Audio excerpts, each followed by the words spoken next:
pensiun lagi 1 orang per 1 September, berarti tinggal 45 orang kemarin meninggal Bapak. Jadi lagi baru diurus, artinya sudah selesai. Saya bisa minta informasi kira yang bersangkutan ini meninggal mendapatkan apa setelah pasca kematian diserahkan ke dinas. Kita juga bisa menyampaikan kepada istri dan anak. Jadi kita sekarang tinggal 45 orang. 45 orang yang berada di kantor ini, 15 orang yang lain semua di resort. Resort kita ada 6 di resort 1, resort kota itu terus tempatnya di Mumpene, terus yang resort 2 itu tempatnya di Nuahuti, resort 3 tempatnya di Eban, tempatnya di Desa Saenam, resort 4 itu di Insana, resort 5 itu di Lini, dan resort 6 itu di Lurasi. Kami polhutnya cuma 2 orang dengan luas wilayah, mari bagus, dengan luas wilayah pengelolaan kami itu sebesar 108.000. Memang kebutuhan polhut ini sangat dibutuhkan karena aturannya itu satu polhut itu dia bertugas untuk 2.500 hektar polhut wilayah kerjanya. Jadi kalau 108.000 dibagi 2.500 berarti membutuhkan sekitar 40 termasuk polhut. Dan ini polhut ini memang mereka cepat juga sudah ke kami, ke Pak Kadis, sekarang ke Bapak PLT untuk terkait dengan investasi. Ada nilai, ada suatu rasa kecemburuan teman-teman penyuluh yang sudah investasi. Penyuluh kita 13 orang, pensiun 2 yang 1 meninggal kemarin. Memang ini dibutuhkan juga penyuluhnya banyak. Kita ada usul 5, ada 5 yang baru untuk sudah pelatihan, tinggal dipasang dulu ke fungsional tertentu. Saya kira itu dari kita membutuhkan banyak tenaga fungsional. Yang pertama itu polhut, terus dengan PT, bapak-bapak kelas seksi, penyuluh, ataupun yang ada polhut ataupun ASN lainnya, tenaga kontrak ada. Tenaga kontrak Tenaga kontrak. Hari ini saya mendapat kesempatan untuk berkunjung ke PPD, KPH, PPU. Memang di pertama saya tulis sidak. Sidak artinya inspeksi mendadak. Dan ini adalah tupoksi dari Kepegawaian Daerah Provinsi NTT, yang salah satunya adalah disiplin. Nah, hari ini saya diberi kesempatan berkunjung ke Kabupaten PPU. Saya sudah dari ikuti pendapatan, dan hari ini saya datang, tapi mohon maaf Pak Kepala, tadi saya lihat absennya kurang bagus. Apakah kita sudah online atau belum. Harus online, karena kalau kita tahun depan diterapkan sistem pembayaran tunjangan pendapatan berdasarkan kinerja, maka siapa yang tidak mengisinya secara online dengan penilaian prestasi kerja pasti akan ditunda pembayarannya. Pergubnya sudah dibuat, peraturan Menteri Dalam Negeri juga sudah ada, tinggal bagaimana kita eksekusi. Untuk saya mulai dari belakang, untuk yang meninggal tadi dengan Pak Max saya sudah sampaikan. Untuk selain melapor ke instansi induk juga tembusan ke BKD dan tembusan ke Badan Keuangan menyangkut hak-hak beliau. Untuk yang meninggal, saya tidak tahu ini sudah berapa tahun kerja dan umur berapa. Dia kelahiran 70. 50. Kelahiran 70 jadi usia 50 tahun. Tapi biasanya meninggal secara aturan diusulkan untuk mendapat hak pensiun. Nah, hak pensiun ini tergantung berapa tahun kita bekerja juga. Jadi nanti yang mengurus tata usaha tolong informasikan untuk ini diurus. Kami sebenarnya di website BKD ada lapor cepat meninggal, jadi terbuka di website BKD Provinsi NTT. Aplikasi, di bawah aplikasi itu ada lapor cepat meninggal. Karena reformasi birokrasi semua harus sistem online, itu adalah level birokrasi yang paling tinggi. Perlahan-lahan pemerintah provinsi melakukan segala hal secara online. Antara lain tadi lapor cepat meninggal. Di website itu juga kita mengisi penilaian prestasi kerja online berdasarkan masing-masing pekerjaan kita. Jadi kita punya SKP, sasaran kinerja pegawai, dan setiap bulan kita itu diisi awal tahun. Setiap bulan kita harus mengisi hasil kerja kita. Nah, hasil kerja kita ini setiap bulan sampai tanggal 10 setiap orang, dan akan dilanjutkan oleh verifikasi oleh atasan langsung dan atasan pembantu. Kalau semua ini sudah berjalan dengan baik, maka urusan kenaikan pangkat itu bisa, saya punya cita-cita, kami punya cita-cita untuk tepat waktu masing-masing kita harus bisa naik pangkat. Di waktu-waktu yang lalu kita dari BKD sudah mengeluarkan surat agar setiap ASN secara mandiri mendigitalisasi data dirinya.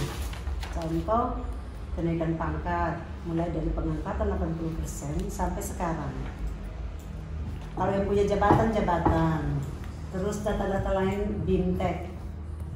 Jadi Bapak Ibu terutama yang fungsional harus rapi sistem datanya. Nah, contoh seperti saya, data saya scan, masukkan ke dalam, nanti dikirim ke BKD, tapi saya sangat berharap dikirimnya jangan perorangan, dikirimnya per UPT. Jadi Pak Max sebagai yang mengurus tata usaha, tolong semua itu dirangkum, dibuat direktori sendiri per masing-masing orang. Jadi contoh, di sini ada sekian 45 pegawai, 45 punya data harus dikirim bersamaan supaya di BKD juga carinya tidak sulit. Karena kita sedang membangun satu sistem data besar untuk seluruh PNS di Provinsi NTT. Tujuan kami adalah ketika Bapak Ibu naik pangkat, jangan lagi kita fotokopi, tapi ini masa transisi. Karena di PKN sudah kenal dengan satu program selain SAPK, Sistem Aplikasi Pengurusan Kepegawaian. Untuk kenaikan pangkat sama pensiun dia menggunakan satu sistem AppleX. AppleX itu less paper. Jadi tidak mengenal lagi membawa fotokopian kita punya rangkap 2, rangkap 3 dan seterusnya. Karena sekarang masa transisi, belum semua data ada di BKD, makanya Bapak Ibu masih fotokopi. Tetapi data yang kita kirim ke sistem itu semua sudah berbasis digitalisasi. Oleh karena itu Bapak Ibu, kalau memang mau pengurusan pangkat kita semua baik, data ini harus digitalisasi. Jadi contoh sekarang saya sepangkat 4B, mau 4C. Saya punya data mulai dari 80%, 3A harus di-scan dengan baik. Jadi kita pakai direktori UPTD, KPH, TTU. Di dalamnya ada Pak Kepala UPT, Pak Roja di bawah dan seterusnya. Tetapi masing-masing orang ada direktorinya sendiri lagi. Jadi direktori kenaikan pangkat, jabatan dan seterusnya. Itu mempermudah kita dalam menata arsip secara digitalisasi. BKD punya YouTube BKD, saya promosi sedikit. Nanti Bapak Ibu boleh baca di situ seluruh langkah untuk digitalisasi. Kita punya berkas, kami sudah muat di situ ada 4 video. Bagaimana kita men-scan, bagaimana kita mengirim ke Google Drive, bagaimana kita kompres data dan seterusnya. Sampai dengan sekarang dari 14.000 pegawai kita baru di angka 5.000 menuju 6.000 yang sudah digitalisasi. Karena ketika saya bergabung dengan BKD, teman-teman di BKD itu scan sendiri. Sebenarnya akan terasa sulit. Jadi masing-masing scan data dirinya. Setiap organisasi rangkum dikirim. Jadi kirimnya dalam satu file besar sehingga lebih mudah kita menata. Yang terjadi sekarang adalah, dan itu juga ada fungsi kontrol di mana setiap UPTD atau organisasi lainnya memverifikasi masing-masing data betul tidak. Jadi kami terima di BKD yang sudah net. Itu artinya ketika urusan lain-lain kita pakai yang sudah net tadi karena semua berbasis less paper. Di April 2020 kegiatan ini mulai less paper, tidak menggunakan kertas, semua digitalisasi. Maka itu pekerjaan besar teman-teman saya di BKD. 1.000 lebih pegawai, teman-teman di BKD harus men-scan satu persatu. Dan itu hampir mereka tidak pulang rumah. Saya bilang di pekerjaan kita harus perlahan-lahan. Sel yang bergerak, sel bergerak itu menjadi setiap ASN menjadi sel. Di satu tempat dalam waktu, di beberapa tempat dalam waktu yang bersamaan semua men-scan pasti lebih cepat dibanding hanya pegawai BKD yang kurang lebih kenaikan pangkat itu ada di 9 orang sampai 10 orang. Sekali kenaikan pangkat 11 sekali periode 1.000 lebih yang naik pangkat.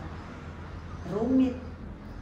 Nah, ketika saya mendapat gambar ini dari saya punya teman-teman, memang digitalisasi ini sebelum saya bergabung ke BKD, Bapak Ibu di BKD sudah buat. Tapi buatnya mereka buat sendiri. Jadi data yang ada mereka scan sendiri, jadi lambat. Sebenarnya tidak bisa. Kita harus rubah sistemnya. Masing-masing orang bergerak. Kan sekarang semua sudah modern. Android saja kita di situ kami di BKD YouTube itu sudah kasih tahu caranya, memberitahu caranya. Tapi Ibu boleh buka. Tapi jangan lupa like dan subscribe. Nama YouTube-nya BKD Provinsi NTT. BKD Provinsi NTT. Itu yang pertama. Itu soal kenaikan pangkat ya, saya sudah jawab. Menyangkut diklat. Nah, diklat ini Pak Roja, kemarin di tim anggaran saya sudah sampaikan bahwa aturan PAN RB untuk sistem merit. Setiap ASN harus 20 jam pelajaran minimal dalam 1 tahun mendapat BIMTEK. Dalam pembahasan dengan tim anggaran saya sudah meminta untuk di semua perangkat daerah harus ada BIMTEK, minimal BIMTEK di kantor sendiri.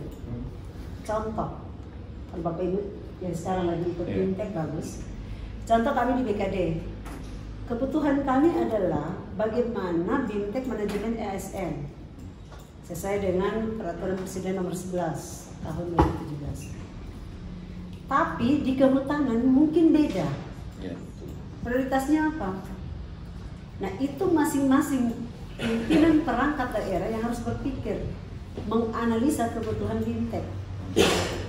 Dan selesai BIMTEK, saya sudah mulai dari BPSDMD untuk semua BIMTEK tolong di-scan dan dikirim ke BKD untuk BKD menguploadnya ke dalam masing-masing ASN yang mengikuti BIMTEK.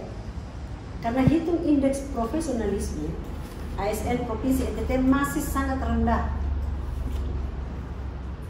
Nah, untuk meningkatkan indeks ini, maka semua ASN harus mendapat BIMTEK minimal 20 jam pelajaran per tahun. Kami sudah mulai dari BKD tahun ini. Semua ASN di BKD termasuk saya ada 2 kali BIMTEK. Pertama kami BIMTEK Tata Naskah Dinas, kedua kami BIMTEK Manajemen PNS. Karena itu memang domainnya BKD, sehingga BKD harus buat BIMTEK itu. Dan saya merasa lebih mudah karena ketika saya bilang membuat surat Tata Naskah Dinas, semua teman-teman di BKD sudah tahu, sudah paham. Manajemen ASN, kami BIMTEK ISO 9001 2015. Kami beberapa yang ikut di luar datang, kita harus menyampaikannya kepada semua kita di karena ini namanya pelatihan kantor sendiri. Jadi 20 JP ini bisa dengan virtual, belajar secara virtual, bisa juga pelatihan kantor sendiri, bisa juga caranya bagaimana. Buktinya adalah sertifikat dengan jam pelajaran. Apalagi Bapak Ibu yang fungsional, ini harus BIMTEK harus dikejar. dan harus ada bukti. Terus untuk polisi hutan sama penyuluh ada impasing. Tapi ketika impasing ini kita lihat di dalam kuota formasi itu ada tidak. Nah, kalau terlihat bahwa Bapak Ibu yang impasing ke penyuluh karena ada formasinya. Nah, di polisi hutan kami juga sudah bersurat ke Pan RB. Jadi begini, untuk mendapat formasi itu caranya, contoh polisi hutan harus mendapat rekomendasi dari instansi induk, baru dikirim ke BKD, BKD yang mengirimnya ke Pan RB. Jadi contoh kami BKD, ada fungsional asesor, itu kami harus dapat rekomendasi dari BKN pusat bahwa BKD Provinsi NTT membutuhkan 30 asesor. Saya lupa polisi hutan berapa orang yang dibutuhkan. Kemarin dalam informasi kami sudah des secara masing-masing perangkat daerah untuk menghitung kebutuhan ini. Jadi kami desnya dengan Dinas Kehutanan, Dinas Lingkungan Hidup dan Kehutanan. Kami minta untuk menghitung. Dalam hitungan ini semoga sudah pas dengan kebutuhan di semua kabupaten kota. Informasi ini sudah ditutup per 31 Mei, tapi dibuka kembali sampai 31 Agustus. Kemarin saya di TTS, hari ini saya di TTU, pengeluhan yang sama. Bahwa polisi hutan pulang. Nah, hitungan-hitungan ini saya bilang dengan PLT sekarang bahwa hitungan-hitungan ini Bapak Ibu yang tahu. Hitungan teknis. Kenapa kita harus mendapat rekomendasi dari pusat, dari instansi pembina? Karena hitungan-hitungan tadi. Contoh kami asesor harus mendapat rekomendasi dari BKN karena hitungan ini. Pengadaan barang dan jasa mendapat rekomendasi dari LP, Lembaga Pengadaan Barang dan Jasa tingkat pusat. Seperti itu. Jadi Bapak Ibu, saya bilang teman-teman di perangkat daerah di level provinsi, Bapak Ibu jangan mengeluh kekurangan pegawai kalau hitungan untuk pengisian informasi CPNS tidak Bapak Ibu lakukan dengan syarat seperti yang tadi saya sampaikan. Nah, kalau di sini ada 6 resort, 1 polisi hutan 2.500 hektar, ada 108.000 hektar, ya memang sangat di bawah standar. Nah, hitungan ini yang harus dihitung untuk mendapat rekomendasi dari Kementerian Kehutanan, sehingga mendapat rekomendasi itu kami mengusulkan. Contoh, kemarin yang cukup rapi adalah inspektorat. Inspektorat mendapat rekomendasi dari BPKP, BPK. Sehingga berdasarkan rekomendasi itu kami BKD Provinsi mengusul ke Pan RB dan sudah keluar formasi. Gitu ya Bapak Ibu. Jadi tolong Pak Kepala UPT yang paham teknis ini segera, karena kita punya waktu sisa berapa hari ke depan. Ini tanggal 27, 31 sudah ditutup. 4 hari. Ini dari awal saya sudah cukup concern soal ini. Dan jangan mengeluh Bapak Ibu kalau tidak perlu membuat perhitungan ini dan meminta.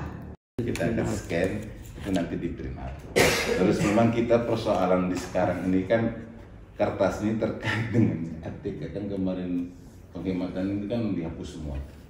Baru muncul nanti di Pergub 4, kita belum tahu bagaimana. Nah, memang kami tiap pagi itu absen scan itu tepat 7:30 kita apel pagi. Hari Senin dan Jumat semua pegawai ada di sini semua. Senin dan Jumat. Senin dan Jumat semua pegawai dari setiap resort kumpul. Di situ Senin kita ada penyampaian apapun. Selasa mereka balik ke resort. Jumat kembali kumpul. Jadi mereka bertugas di resort itu Selasa, Rabu, Kamis. Selasa, Rabu, Kamis. Cuma saya yang tidak absen hari ini karena saya izin pagi. Gitu. Sampai pakai hati langsung. Hah? Silakan Ibu. Jadi ya puji Tuhan sampai sekarang ini ya puji Tuhan teman-teman pada tertib itu memang ada beberapa yang memang saya tidak memberikan juga semacam surat teguran. Ada niat yang saya datang 2-3 kali ketemu, ada beberapa. Memang itu dapat protes juga dari teman-teman.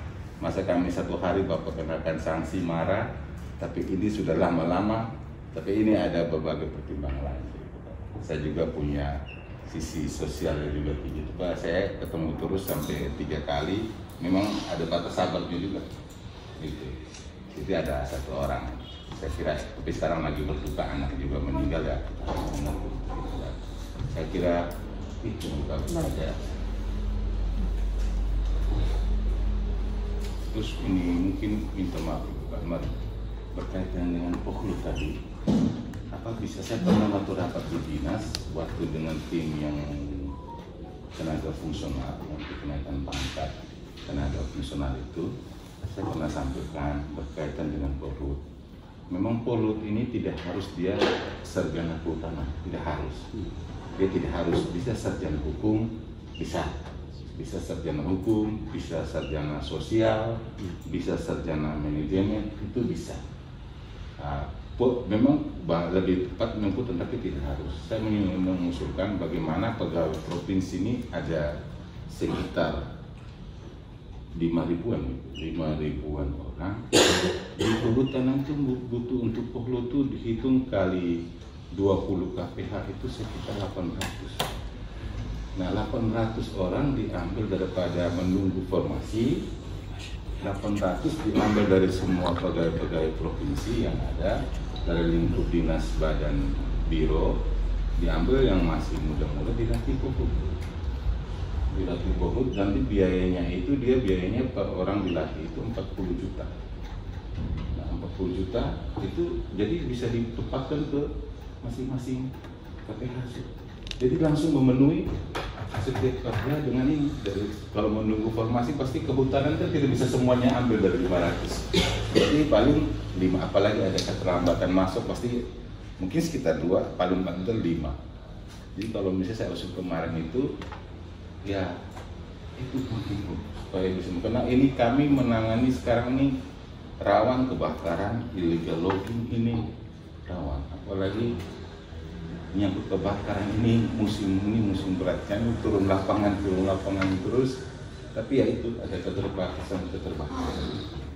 Terus nanti teman-teman ini puji syukur nih kita baru pertama kali ketemu Ibu Kaban. Saya juga ketemu hanya berpapasan ketemu gitu, tapi baru kita duduk bersama begini baru pertama kali. Tidak semua bisa merasakan ini, ya. Jadi ini waktunya kita bersama-sama di Ibu Kaban. Saya kira ada hal-hal yang perlu disampaikan, ya. Termasuk misalnya kritik terhadap saya juga boleh, tidak apa-apa. Itu penting juga, harus atasan juga siap terima kritik teman-teman. Menyampaikan saja tidak apa-apa, penting. Jadi supaya menjadi input masuk bagi saya. Saya kira itu baik teman-teman, mari. Jadi ini waktu dan kesempatan yang sangat langka kita mendapat kunjungan Ibu Kaban. Jadi silakan berdiskusi di Ibu Kaban. Tanyalah apa yang menjadi yang selama ini ingin digali dan ditanyakan. Saya kira Ibu Kaban. Ada pertanyaan? Kalau belum ada saya jawab dulu ya. 800 orang. Kalau 800 orang berusaha ini yang tadi saya bilang. Hitungan ini harus ada dan harus ada rekomendasi. Kalau kita melihat 800 orang ini dari jumlah pegawai segitu banyak, tapi beban kerja di masing-masing perangkat daerah juga ada. Hampir semua perangkat daerah menyatakan pegawainya kurang. Tapi saya pribadi ketika COVID menghitung jumlah pegawai, ketika 50% kantor jalan. Saya bilang di BPD, dalam hitungan analisa saya sendiri, berarti 50% jalan. Kalau saya melihat formasi yang sekarang hanya 500 per tahun, semoga ke depan dia berubah.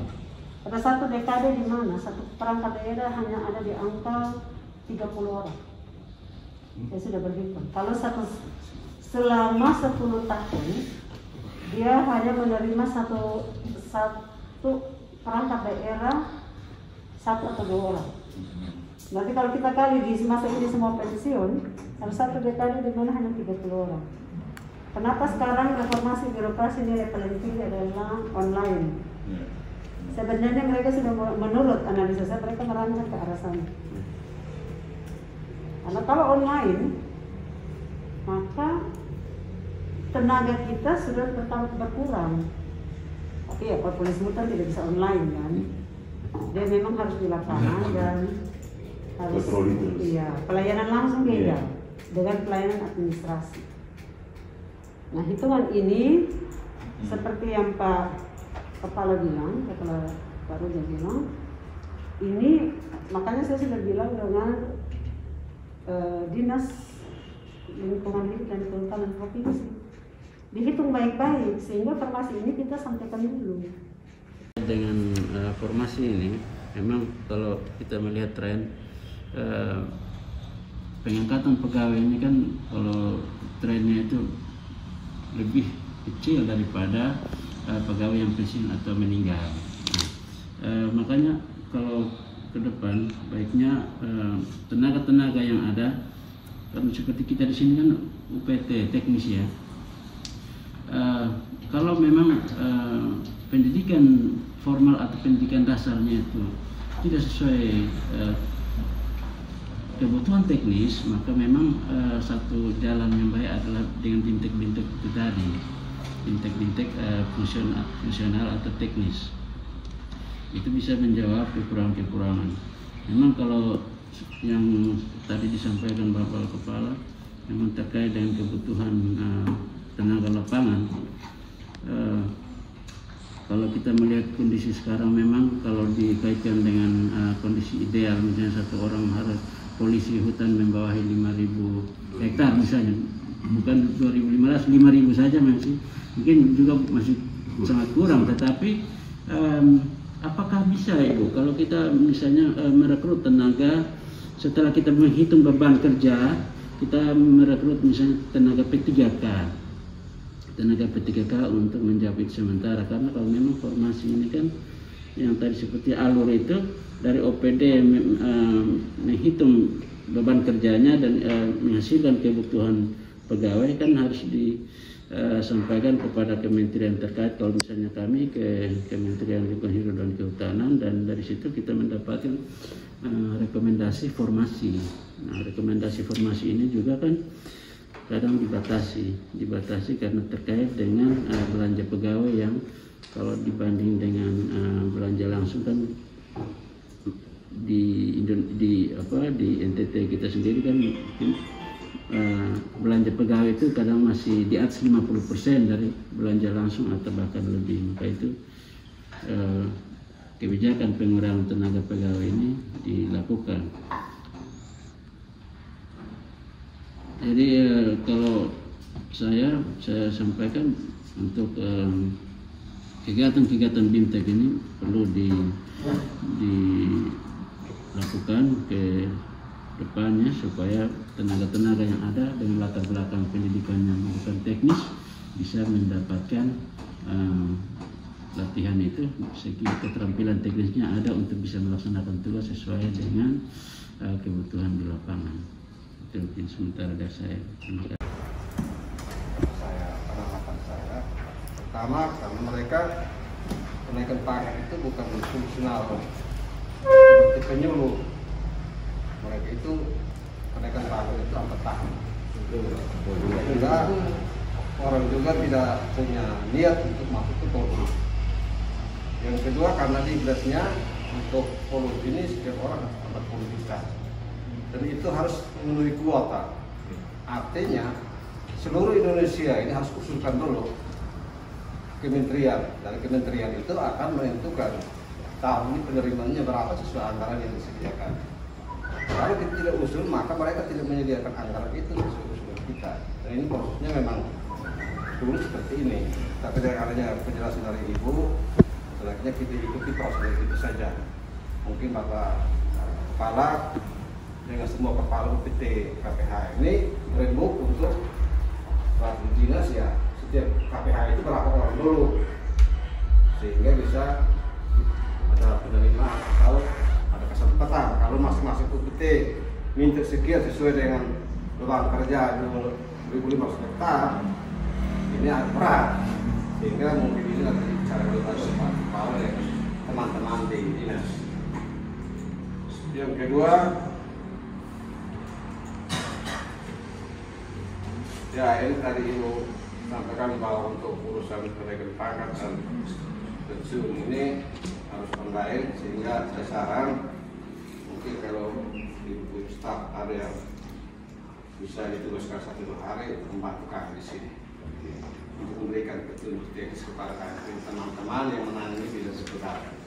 Kalau diklat secara besar-besar mungkin anggarannya ada besar, tapi kalau Ibu berkenan menugaskan 1 orang sekitar 2 hari untuk Ibu punya tenaga datang. Itu kegiatan apa? Untuk digitalisasi data. Digitalisasi data PSN.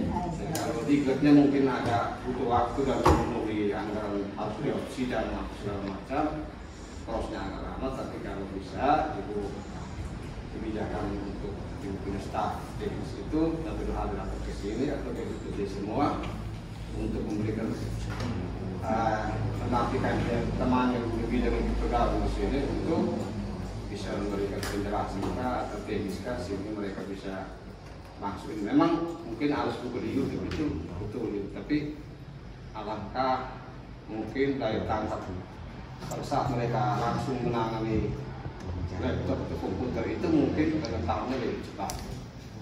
Kira ini usul saran kami, perlu bagi kami mohon maaf. Terima kasih. Akses online, kami mau sampaikan bahwa hampir semua PT Kehutanan itu belum ada akses online, dan itu akan kami usulkan ke instansi induk supaya diadakan dan ada pelatihan juga terkait dengan akses online. Lalu yang kedua, terkait dengan apa yang diusulkan oleh Bapak Stef tadi, sebelum Bapak Stef itu sudah pernah ada pelatihan di Hotel Litani, Rumah Makan Litani, dan menyangkut berkas yang akan kita scan, itu kita scan seperti biasa, lalu kita kirim via alamat BKD yang ada di web. Alamatnya ada. Itu saja. Terima kasih. Baik, terima kasih Pak Max. Menyangkut UPT yang tidak punya sidik online wajib, karena ini kalau kita mau pakai TPP berbasis kinerja, sudah integrasi antara absen online dengan PPK online, penilaian prestasi kerja online. Sekarang di bidang 2, khususnya subbidang kompetensi, mereka sedang mempersiapkan panduan lewat YouTube. Mereka akan buat menurut laporan ke saya 17 part. Sehingga Bapak Ibu yang ada di kabupaten, guru-guru juga di sekolah, bisa melihat ini secara berkesinambungan. Dan mereka sudah mempersiapkan, mungkin 2-3 minggu lagi kami sudah bisa upload dalam sistem, dalam YouTube. Itu Bapak Ibu bisa lihat dan pelajari. Kalau memang toh dibutuhkan, nanti baru kita pikir lagi bagaimana strategi apa yang kita harus buat. Ini jawaban saya sementara, dan saya ucapkan terima kasih atas pertanyaan dan perhatian Bapak Ibu. Selamat siang.